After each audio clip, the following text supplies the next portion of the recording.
Bismillahirrahmanirrahim. Assalamu alaikum, dear students. My name is Aisha Salim. I hope you all are fine and doing well. Today we are going to discuss about our main topic that revolves around the term called vaccine.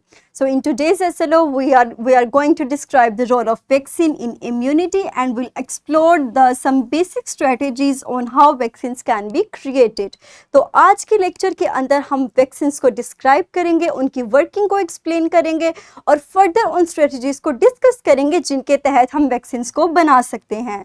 So before starting our lesson, let's brainstorm few ideas. Quickly tell me that any of the student from you know that many of you have already received a vaccine for polio during your childhood.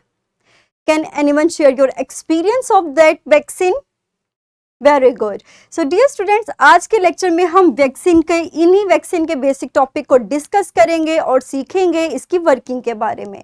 तो vaccine basically हमारे पास weekend या inactive form pathogens की ऐसी form है या उनका ऐसा हिस्सा है जिसको हम कहते हैं फ्रेगमेंट्स और their fragments.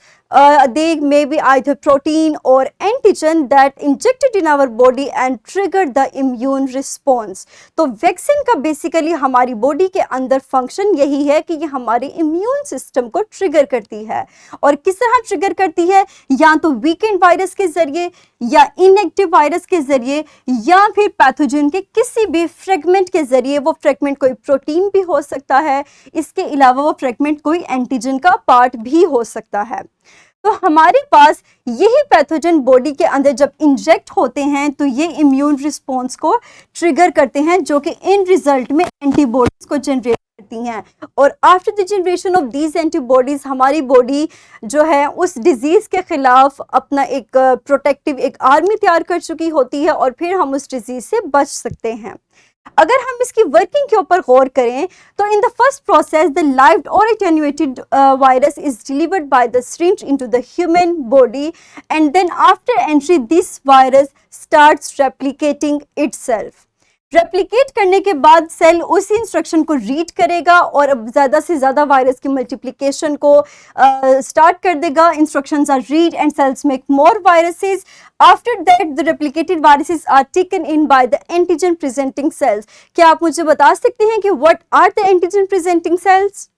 Very good. The dendritic cells are also known as the antigen presenting cells and और इसी वजह से हमारे पास इम्यून रिस्पॉन्स ट्रिगर होगा और बॉडी लिम्फोसाइट्स की एक आर्मी को जनरेट करेगी that produces antibodies. These antibodies are then bind with the virus and that prevent the entries of these virus into further cells. और उसके बाद मेमोरी सेल्स लॉन्च होंगे, वो सेल्स जो कि उन पैथोजेंस को उस वायरस के बारे में इंफॉर्मेशन को मेमोराइज रखेंगी ताकि दोबारा से अगर आपकी बॉडी के अंदर उसका अटैक हो either by the live virus और बाय द पैथोजन इटसेल्फ तो आपकी बॉडी के अंदर वो आर्मी प्रिपेयर हो चुकी हो. और इसी तरह बाद में हमारे पास इन्फेक्टेड सेल को डिस्ट्रॉय कर दिया जाता है. तो आप देख सकते हैं कि हमारी बॉडी के अंदर ये सब स्टार्ट हुआ था वीकेंड वायरस के जरिए. इस वायरस को बॉडी में एंटर किया गया, बॉडी ने इसकी इंफॉर्मेशन को रीड किया, सेल्स ने मल्टीप्लाई करना स्टार्ट किया और यही सेल्स बाद में इन्हीं सेल्स को एंटीजन प्रेजेंटिंग सेल्स ने इनगल्फ किया और इसको प्रेजेंट किया लिम्फोसाइट्स को जिन्होंने इन रिटर्न अपनी आर्मी को जनरेट किया. That are the lymphocytic cells. उसके बाद हमारे पास मेमोरी सेल्स लॉन्च हुए और उन्होंने अटैक किया बॉडी को और इसी तरह हमारे पास ही वीक वायरस जो है इसको डिस्ट्रॉय किया जाता है और मेमोरी सेल्स के जरिए से बॉडी के अंदर इम्यूनिटी को तैयारशुदा इम्यूनिटी को प्रिपेयर किया जाता है ताकि अगर इन केस हमारे पास कोई लाइव पैथोजन इटसेल्फ अटैक करे तो बॉडी के अंदर आर्मी मौजूद हो. तो हमारे पास अब जो स्ट्रेटजीज हैं इन वैक्सीन को बनाने की वो मुख्तलिफ स्ट्रेटजीज हैं. नंबर 1 है weakened the virus. If you introduce the weakening virus, अगर आप किसी वीकेंड वायरस को इंट्रोड्यूस करते हो तो it can also trigger the immune response without reproducing itself, क्योंकि वायरस बेसिकली वीकेंड हो चुका है. और इसमें हमारे पास एग्जांपल्स आती हैं measles, mumps, chicken pox, polio, influenza virus. This all are the examples that जिसमें हम इस तरह की वैक्सीन को प्रोड्यूस करवाते हैं. नेक्स्ट स्ट्रेटेजी है हमारे पास to introduce the inactivate form of virus. इस तरह की वैक्सीन की अप्रोच के अंदर हम किल्ड वायरसेस को बॉडी के अंदर इंट्रोड्यूस करवाते हैं, जो कि बॉडी के अंदर इम्यून रिस्पॉन्स को ट्रिगर करती है। और इसकी एग्जांपल है हमारे पास hepatitis A, sorry for the inconvenience, इसकी एग्जांपल है हमारे पास hepatitis A virus and rabies virus. और इन दोनों वैक्सीन के अंदर हम इस तरह से वैक्सीन की इस स्ट्रेटेजी को इस्तेमाल करते हुए प्रिपेयर करते हैं। नेक्स्ट है हमारे पास use the part of protein of a virus. हम किसी भी वायरस के प्रोटीन पार्ट को, उसके एक खास स्पेसिफिक फ्रेगमेंट को इस्तेमाल करते हुए इस वैक्सीन को बनाते हैं। और इस तरह से जो वैक्सीन प्रिपेयर की जाती हैं उनकी आपकी बॉडी को ज़रूरत होती है मोर देन 1 or 2 डोजेस। और इसमें जो एग्जांपल्स हैं हमारे पास that are hepatitis B virus and influenza virus. इस तरह से तैयार होने वाली वैक्सीन में हमारे पास ये कुछ एग्जांपल्स मौजूद हैं। नेक्स्ट स्ट्रेटेजी है हमारे पास use of toxins of the bacteria. These are the chemical substances that are released by some bacteria and are known as toxoids. और ये हमारी बॉडी के अंदर डिजीज कॉज नहीं कर सकती, however they can also trigger the immune response. और इसमें हमारे पास एग्जांपल है डिप्थीरिया, टेटनस एंड पर्ट्यूसिस। उसके बाद हमारे पास जो दूसरी अप्रोच आती है उसमें बैक्टीरिया के किसी फ्रेगमेंट को इस्तेमाल करना, जस्ट लाइक वायरसेस। हम बैक्टीरिया के शुगर कोड को that are made up of the polysaccharide उसको इस्तेमाल करते हैं और बॉडी के इम्यून रिस्पॉन्स को ट्रिगर करते हैं, जिसमें एंटीबॉडीज बनना स्टार्ट हो जाती हैं। और इसमें हमारे पास एग्जांपल है न्यूमोनोकोकल, मेनिंजियोकोकल इन्फ्लुएंजा टाइप बी वैक्सीन। इस तरह की जो वैक्सीन हैं वो इस मेथड को इस्तेमाल करते हुए प्रिपेयर की जाती हैं। नेक्स्ट हमारे पास है use the genetic information. As the name indicates कि हम इसके अंदर किसी भी पैथोजन की जेनेटिक इंफॉर्मेशन को इस्तेमाल करते हैं, किसी भी वायरस की, बैक्टीरिया की जेनेटिक इंफॉर्मेशन का इस्तेमाल करेंगे और that are able to produce the protein. और यही हमारी बॉडी के इम्यून रिस्पॉन्स को ट्रिगर करेगी और एंटीबॉडीज की जनरेशन को स्टार्ट करेगी। और इसमें हमारे पास एग्जाम्पल है the most common, the most famous disease that is Covid vaccine. उसके बाद हमारे पास जो है एक अप्रोच है that is a vector virus vaccine. इस तरह के वैक्सीन के अंदर हम एक जेनेटिक मटेरियल लेते हैं किसी भी हार्मफुल वायरस का, उसे किसी ऐसे वायरस के अंदर इंसर्ट करेंगे दैट इज वीकेंड। और इस तरह की स्ट्रेटेजी को हम इस्तेमाल करते हैं in order to trigger the immune response, in order to trigger the production of antibodies. और इसमें जो हमारे पास एग्जाम्पल्स हैं that are adeno virus and a type of Covid virus.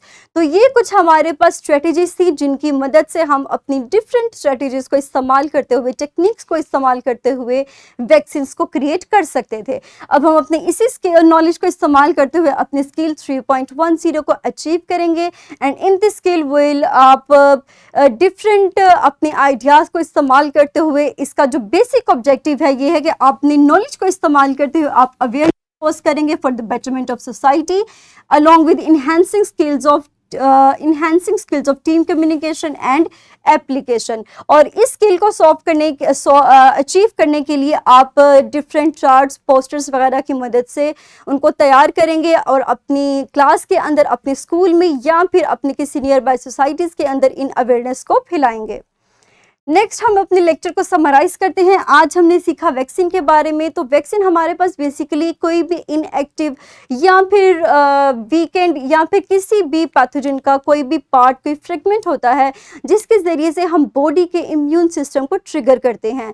और इस ट्रिगर करने के बाद हमारी बॉडी के अंदर उस पैथोजन के लिए एंटीबॉडीज प्रिपेयर हो जाती हैं और डिजीज़ कोज नहीं होती।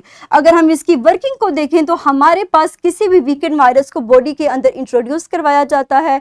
आफ्टर इंट्रोडक्शन सेल उसकी इंफॉर्मेशन को रीड करेगा और रेप्लिकेट करना स्टार्ट करेगा और यही बाद में हमारे पास डेंड्राइटिक सेल्स या फिर एंटीजन प्रेजेंटिंग सेल्स इनगल्फ करते हैं और इसके एंटीजन्स को प्रेजेंट करते हैं लिम्फोसाइट्स को, जो इन रिटर्न एंटीबॉडीज को बनाना स्टार्ट करेगा और ये एंटीबॉडीज बाद में उस पैथोजन को डिस्ट्रॉय करेंगी। और डिस्ट्रक्शन के बाद हमारे पास कुछ लिम्फोसाइट्स हैं जो कि मेमोरी सेल्स के तौर पे बाकी रहेंगे, ताकि अगेन अगर लाइव पैथोजन का अटैक हो तो इस बीमारी से बॉडी को बचाया जा सके। नेक्स्ट हमने डिफरेंट स्ट्रेटजीज को डिस्कस किया जिसमें हमारे पास 7 स्ट्रेटजीज थी। Number 1 is the weaken the virus, inactivate virus using the protein part. इन तमाम स्ट्रेटजीज को इस्तेमाल करते हुए हमने अपनी वैक्सीन को जनरेट किया। किसी के अंदर हम बैक्टीरिया या वायरस के किसी फ्रेगमेंट को इस्तेमाल कर रहे थे, जेनेटिक इंफॉर्मेशन को इस्तेमाल कर रहे थे, या फिर वीकेंड वायरस को इस्तेमाल कर रहे थे। और उनका मकसद क्या था? बॉडी के अंदर इम्यूनिटी को ट्रिगर करना, और हमने उससे ही रेलेवेंट कुछ एग्जांपल्स को भी डिस्कस किया था। तो ये था हमारा आज का लेक्चर। अब आप इसी नॉलेज को इस्तेमाल करते हुए अपनी इस वर्कशीट को सॉल्व कीजिए। इसका लिंक आपको इसी वीडियो के डिस्क्रिप्शन में इसीलिए मिल जाएगा। So pause your video for few seconds and quickly solve this worksheet. Very good. So that's all about today's lecture. That is your homework. Note this question, check your immunization record, and note down the approach used to prepare the COVID-19 vaccine you received. Inshallah, in the next lecture, we will achieve the skill 3.9 and skill 3.11. So that's all about today's lecture. मुझे उम्मीद है कि आपको आज का lecture clear हो चुका होगा. So dear students, take care of yourself. Thank you very much and Allah Hafiz.